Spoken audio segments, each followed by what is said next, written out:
L'émission Philosophie de Blandine Kriégel consacrée aujourd'hui à la Déclaration des droits de l'homme avec le docteur Marielle David, pédopsychiatre, le doyen François Guéry, philosophe, l'historien Alexandre Adler, géopolitologue, le journaliste Alexis Lacroix, directeur de journal, et Raphaël Lazreg à la réalisation vidéo. Et en régie, notre ami Philippe Sinclair, bien sûr. Bonjour, chers amis. Alors donc, les déclarations des droits. La déclaration française de 1789, la déclaration américaine de 1776. En dehors des œuvres philosophiques, certains textes, on le sait, s'inscrivent à l'état civil de l'histoire et surtout de l'histoire de la philosophie en raison de leur portée historique et intellectuelle. Et bien entendu, c'est le cas de la Déclaration des droits de l'homme et du citoyen du XVIIIe siècle en France, qui a d'ailleurs enflammé Kant, mais aussi toute la jeunesse européenne, et en particulier les jeunes Allemands, même s'ils ne sont pas toujours restés sur ces positions, Hegel, Schiller, Novalis. Pourtant, eh bien, aujourd'hui, les droits de l'homme, qui ont fait un retour absolument extraordinaire en 1945, au lendemain de la Seconde Guerre mondiale, puis au moment de la chute du mur de Berlin, tout le monde était pour les droits de l'homme, sont au fond beaucoup plus contestés. Alors qu'il l'avait été pendant tout le 19e siècle. Carl Schmitt avait déclaré « L'humanité n'est pas une politique ». Et donc, il n'est pas certain aujourd'hui qu'il mobilise la même unanimité que celle que nous avons connue pour nous, n'est-ce pas, il y a quelques décennies. Parce que le relativisme ou le séparatisme, comme le dit le président de la République, ont fait florès. Donc, pour savoir s'ils sont périmés ou dépassés, eh bien, nous commençons par lire des extraits de ces deux déclarations. Déclaration des droits de l'homme et du citoyen, 26 août 1789. Les représentants du peuple français constitués en Assemblée nationale, considérant que l'ignorance, l'oubli ou le mépris des droits de l'homme sont les seules causes des malheurs publics et de la corruption des gouvernements, ont résolu d'exposer, dans une déclaration solennelle, les droits naturels, inaliénables et sacrés de l'homme. En conséquence, l'Assemblée nationale reconnaît et déclare en présence et sous les auspices de l'être suprême les droits suivants de l'homme et du citoyen. Article 1. Les hommes naissent et demeurent libres et égaux en droit. Les distinctions sociales ne peuvent être fondées que sur l'utilité commune. Article 2. Le but de toute association politique est la conservation des droits naturels et imprescriptibles de l'homme. Ces droits sont la liberté, la propriété, la sûreté et la résistance à l'oppression. Article 3. Le principe de toute souveraineté réside essentiellement dans la nation. Nul corps, nul individu ne peut exercer d'autorité qui n'en émane expressément jusqu'à l'article 17. Déclaration d'indépendance des États-Unis, 4 juillet 1776. Lorsque, dans le cours des événements humains, il devient nécessaire pour un peuple de dissoudre les liens politiques qui l'ont attaché à un autre, les lois de la nature et du Dieu de la nature lui donnent droit, le respect dû à l'opinion de l'humanité oblige à déclarer les causes qui le déterminent à la séparation. Nous tenons pour évident pour elles-mêmes les vérités suivantes. Tous les hommes sont créés égaux. Ils sont doués par le Créateur de certains droits inaliénables. Parmi ces droits se trouvent la vie, la liberté et la recherche du bonheur. Les gouvernements sont établis parmi les hommes pour garantir ces droits et leur juste pouvoir émane du consentement des gouvernés. Toutes les fois qu'une forme de gouvernement devient destructrice de ce but, le peuple a le droit d'établir un nouveau gouvernement. En conséquence, nous, les représentants des États-Unis d'Amérique, assemblés en congrès général, prenant à témoin le juge suprême de l'univers de la droiture de nos intentions, publions et déclarons solennellement, au nom et par l'autorité du bon peuple de ces colonies, que ces colonies unies sont et ont le droit d'être des États libres et indépendants. Merci beaucoup, cher Alexis. Voilà ces deux textes. Nous n'avons pas respecté l'ordre chronologique. Peut-être que nous allons le reprendre parce qu'évidemment, pour la France, la Déclaration des droits de l'homme et du citoyen d'août 89 est beaucoup plus connue. Mais quelques mots, si vous voulez, de commentaires sur ces deux textes. Eh bien, dans les deux cas, tout le monde en sera d'accord, il s'agit, au fond, d'actes de circonstance. Mais et il y a évidemment une communauté, la Déclaration américaine a beaucoup frappé, n'est-ce pas, les constituants français. Mais néanmoins, ces deux déclarations diffèrent par leur auteur, par les motifs de la déclaration, par l'objet et par l'argumentation. Alors très rapidement, l'auteur dans la Déclaration américaine, nous, le peuple, ça commence comme ça, et l'auteur dans la Déclaration française, ce sont les représentants du peuple français. Les motifs, maintenant, les motifs, eh bien, très clair pour la déclaration américaine, c'est la séparation d'avec l'Angleterre, alors que pour la déclaration française, il s'agit d'autre chose, c'est d'empêcher les malheurs publics et la corruption du gouvernement. C'est pour ça qu'est faite cette déclaration. L'objet, maintenant. Eh bien, l'objet, au fond, de la déclaration américaine est extrêmement simple et je dirais univoque, c'est l'indépendance pour les États-Unis d'Amérique qui étaient auparavant des colonies. Et donc, cette déclaration, au fond, se situe dans le droit international, ou plus exactement, comme on disait au XVIIIe siècle, dans le droit des gens. En revanche, l'objet de la déclaration française, eh bien, il est plus multiple. Je dirais même presque équivoque. Bien sûr, il y a les droits de l'homme, la Déclaration universelle des droits de l'homme, mais il y a aussi des droits du citoyen et toute une partie qui est politique, n'est-ce pas? Puisque, en vérité, ce que la Déclaration veut poser, c'est le socle de tout corps politique légitime. Enfin, l'argumentation. Eh bien, l'argumentation de la Déclaration américaine, elle repose essentiellement sur, elle a comme fondement, disons cela, sur au fond, Dieu et la loi naturelle. Et alors, ce qui est intéressant, c'est qu'également, la première chose qui est posée, Dieu a créé les hommes égaux, c'est l'égalité, contrairement à des idées reçues sur la différence entre la déclaration américaine et la déclaration française. Je pense en particulier à ce que nous avait enseigné Hannah Arendt, que la Révolution française était une révolution de l'égalité, alors que la Révolution américaine est une révolution de la liberté. Ben, c'est pas vrai quand on regarde le texte des déclarations. C'est pas tout à fait ça. Et maintenant, l'argumentation de la déclaration française. Eh bien, il s'agit d'une convention, n'est-ce pas, d'une résolution, d'une volonté, en présence et sous les auspices de l'être suprême, mais enfin, on voit que la figure divine est un peu éloignée, n'est-ce pas? Elle a d'ailleurs complètement été éradiquée lorsqu'on a remis la déclaration dans le préambule, plus récemment. Et deuxièmement, évidemment, la liberté première, n'est-ce pas, en dehors de la liberté première dans les droits de l'homme, donc c'est bien la liberté, avant l'égalité et la sûreté. Et par ailleurs, et évidemment on n'a pas le temps de l'examiner minutieusement, mais les droits politiques, n'est-ce pas, les droits civils et politiques, ont une véritable prééminence dans la suite des articles sur les simples droits de l'homme. Alors, on pourrait ajouter, n'est-ce pas, au fond, la destination. La destination de la déclaration, le destinataire de la déclaration américaine, c'est l'opinion de l'humanité. Alors, le destinataire de la déclaration française n'est pas indiqué, mais enfin, tout le monde a compris qu'il s'agit, au fond, de l'universel. Bref, voilà la question que ces textes nous posent. Est-ce qu'ils restent actuels ? D'abord, même ce qui saute aux yeux, c'est leur différence. On peut reconnaître qu'il y a une certaine actualité, c'est la différence de tradition qui est née à partir d'eux, qui s'est originée à partir d'eux. On peut dire que la tradition américaine, c'est le droit plus que la politique, n'est-ce pas? Et ça, c'est déjà dans leur déclaration. Et la tradition française, c'est la politique plus importante que le droit.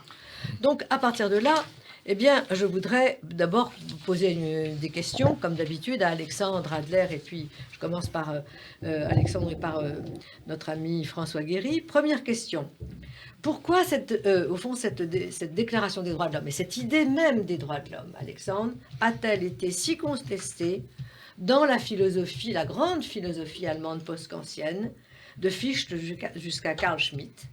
Pourquoi également, parce qu'on oublie, n'est-ce pas, il faut toujours balayer devant sa porte, pourquoi, au fond, les droits de l'homme eux-mêmes ne sont réapparus dans nos textes constitutionnels qu'en 1944. Ils ont été évacués de tous les textes pendant tout le 19e siècle. Et la troisième question que je voudrais poser, mais peut-être que je me tournerai à ce moment-là vers François Guéry, au fond, et pourquoi aujourd'hui il y a au fond cette mise en cause par beaucoup des droits de l'homme. Mais Alexandre, vous commencez si vous voulez bien. Sans doute, les droits de l'homme représentaient-ils une avancée tellement puissante qu'il a fallu un bon siècle pour la digérer. En France, et que, oui, puisqu'on parle de la France, là, ne parlons pas de l'Allemagne. Je vais revenir après sur l'Allemagne. Mais en France, bien sûr.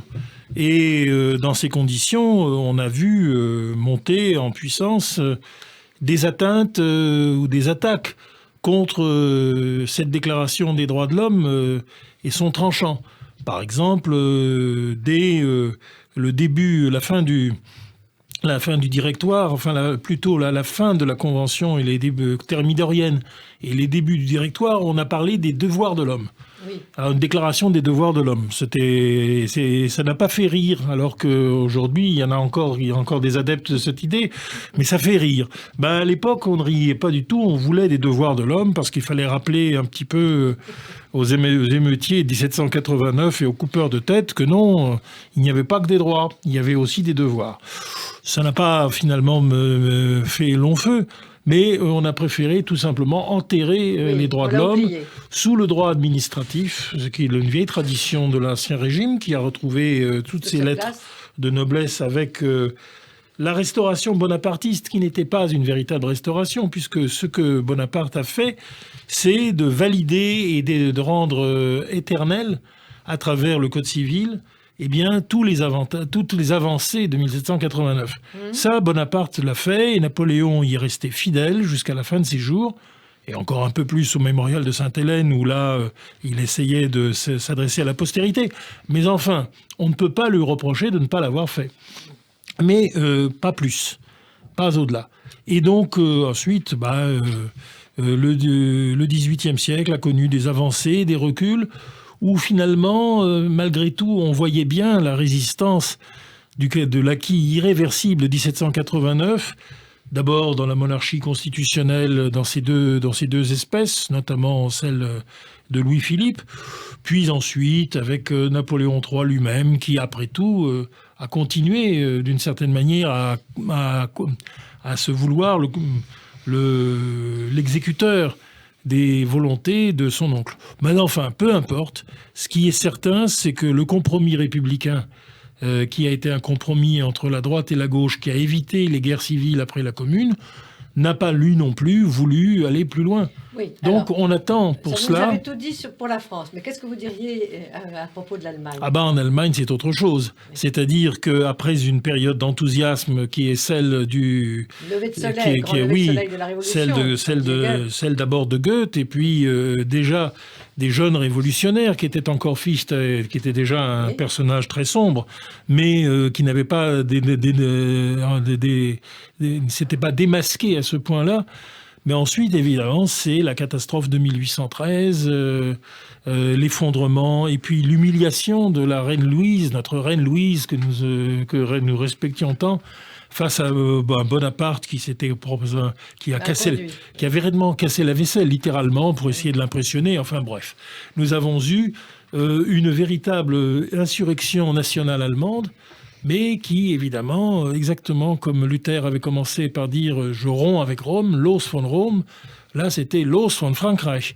Il fallait absolument conspuer et humilier tout ce qui était français jusqu'à la guerre de 1870, dans laquelle Bismarck a réalisé ce programme en totalité, en venant se faire sacrer l'empereur allemand, Frédéric Guillaume, le premier à Versailles.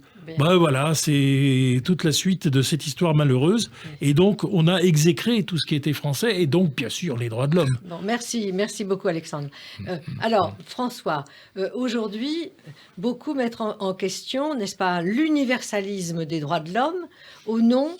qui se sont d'ailleurs accomplis avec la Déclaration universelle des droits de l'homme, et puis plus tard, même une charte européenne au fond des droits de l'homme, au nom du relativisme, au nom de l'idée que au fond c'est une conception occidentaliste, et qu'il faut respecter la diversité culturelle, et que par conséquent l'idée au fond de droit qui serait valable exactement et de même nature pour tous les humains n'a plus grand sens. Alors qu'est-ce que vous en pensez, François, et qu'est-ce que vous en diriez ? J'en pense quelque chose, oui, un peu.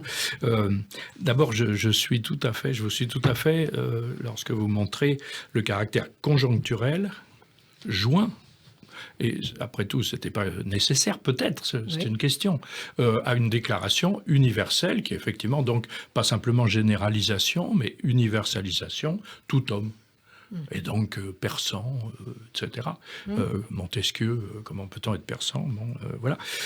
Alors, ce qui est conjoncturel pour l'Amérique, il est parfaitement clair qu'ils veulent se débarrasser de la couronne d'Angleterre et donc cesser d'être un dominion, une colonie. Bon, donc l'intention est décolonisatrice. Le règlement de compte, si je puis dire, des représentants de la nation française est autre, mais il existe. Il y a une cible. Tous les hommes naissent libres et égaux en droit. Naissent et demeurent libres et égaux en droit. Oui, mais justement, je voudrais souligner naissent, parce que le privilège de la naissance signifie aristocratie. Bon, donc assez avec l'aristocratie, il n'y en a pas. On ne naît pas noble.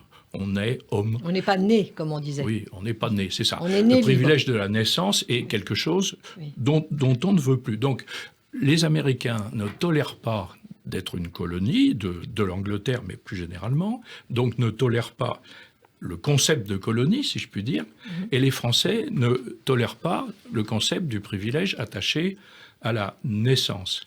Alors, je voudrais juste souligner un point.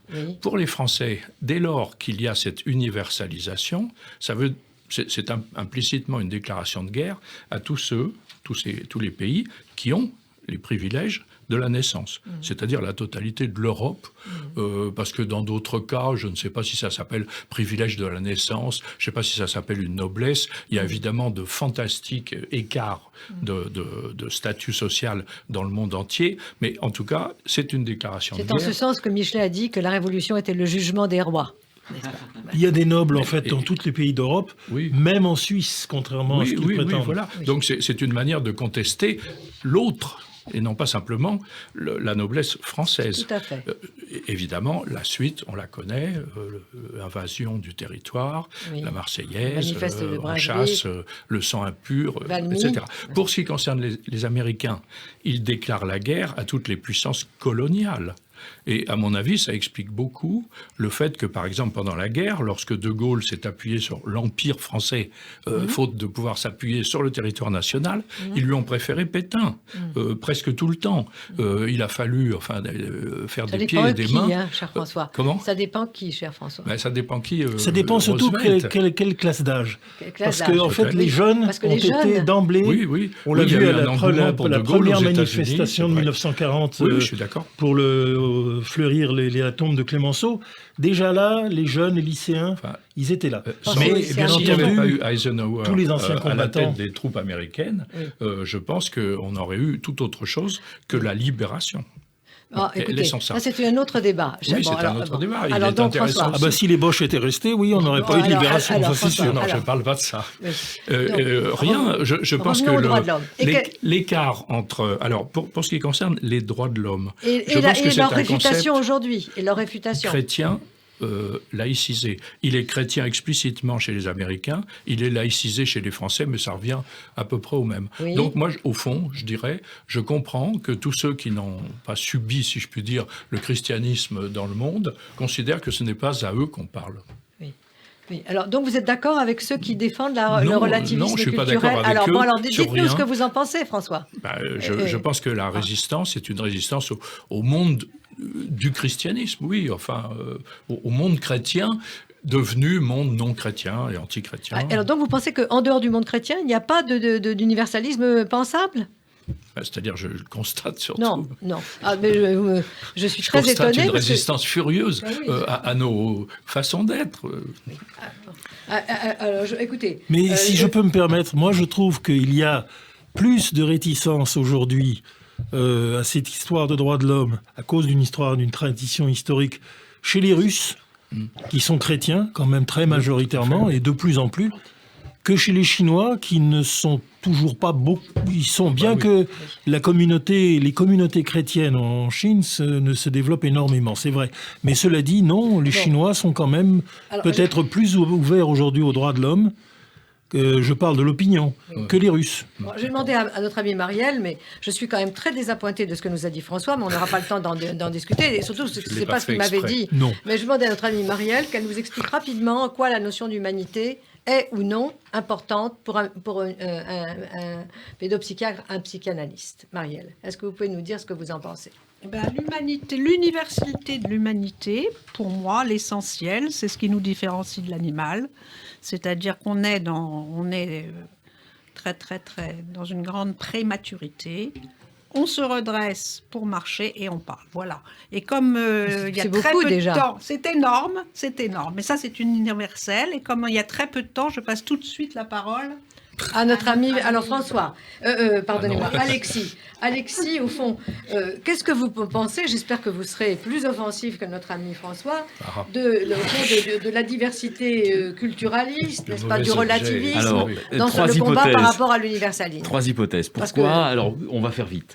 Pourquoi par rapport à il y a 30 ans? Il y a 30 ans, vous étiez dans l'entourage d'une très bonne revue que Jean Popren avait fondée, que je lisais, à laquelle collaboraient beaucoup d'intellectuels, de droite, de gauche, mais enfin voilà, qui défendaient les droits de l'homme. Pourquoi 30 ans après, ce grand lever de soleil du monde post-communiste, où on pensait qu'il y avait un triomphe inéluctable, lent peut-être, mais inéluctable des démocraties libérales à l'échelle de la planète? C'est ce que pensait un Japonais. Mais beaucoup d'intellectuels le pensaient. Pourquoi ce couplage de la démocratie et des droits de l'homme semble aujourd'hui, 30 ans après le grand lever de soleil du monde post-communiste, pourquoi est-ce qu'il semble tellement en ballottage? Pourquoi est-ce qu'il semble tellement défié de tous côtés? Il y a 3 hypothèses. La première hypothèse, elle est philosophique. C'est la double tenaille, pour parler comme Laurent Bouvet, sauf que je ne vais pas y mettre exactement la même chose que lui. La double tenaille, je le dirai très vite.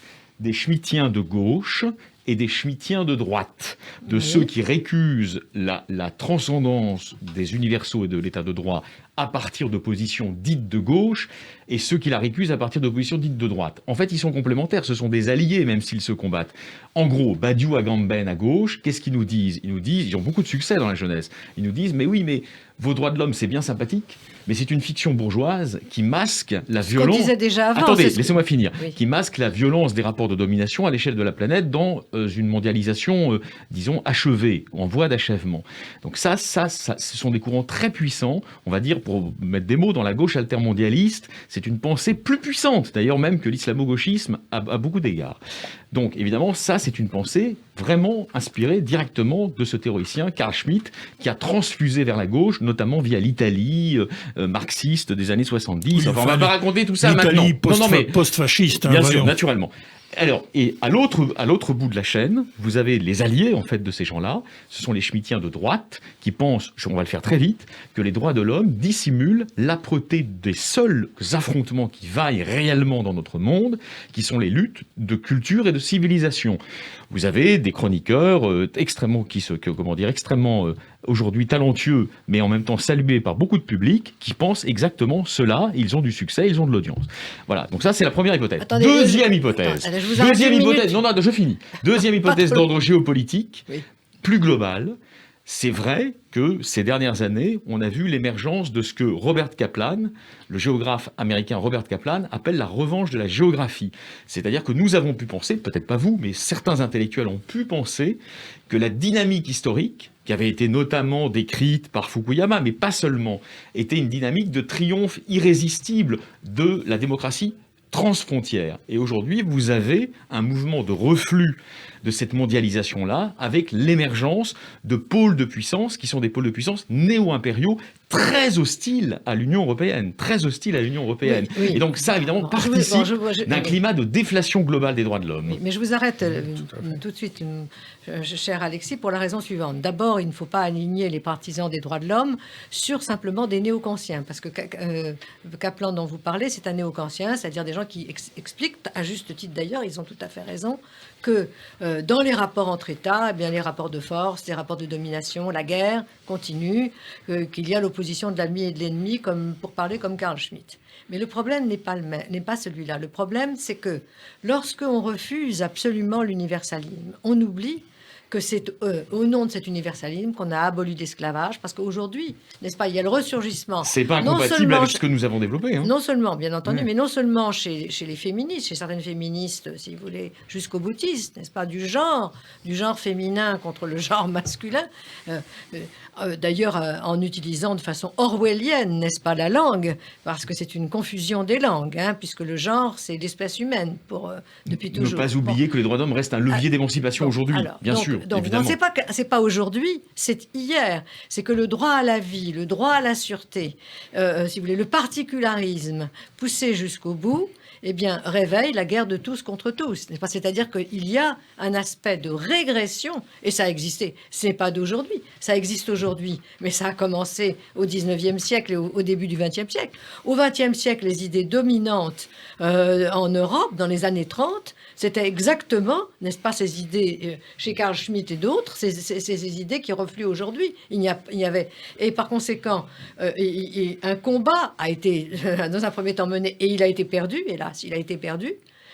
Mais c'est extrêmement dommageable pour nous tous. Et c'est donc ça, quand même, l'enjeu. Parce que quand on voit ressurgir, je redis ce que François m'avait dit à part, si vous voulez, à part, quand on voit ressurgir une racialisation, n'est-ce pas, dans le débat public, au nom de la diversité, au nom de la pluralité, pour tous ceux qui, comme beaucoup, nous tous ici, je le pense, n'est-ce pas, ont estimé que la ségrégation raciale est une chose tout à fait abominable, que l'idée, n'est-ce pas, d'une inégalité raciale des humains est une chose insupportable, et que toutes les conquêtes, effectivement, de la démocratie ont été permises par cette idée fondamentale d'humanité. C'est pas une idée simplement chrétienne, François, parce que ça existe dans le judaïsme, ça existe dans l'islam, et également, d'ailleurs, ça existe également dans les polythéismes. Bon, alors, on poursuivra cette discussion. Merci.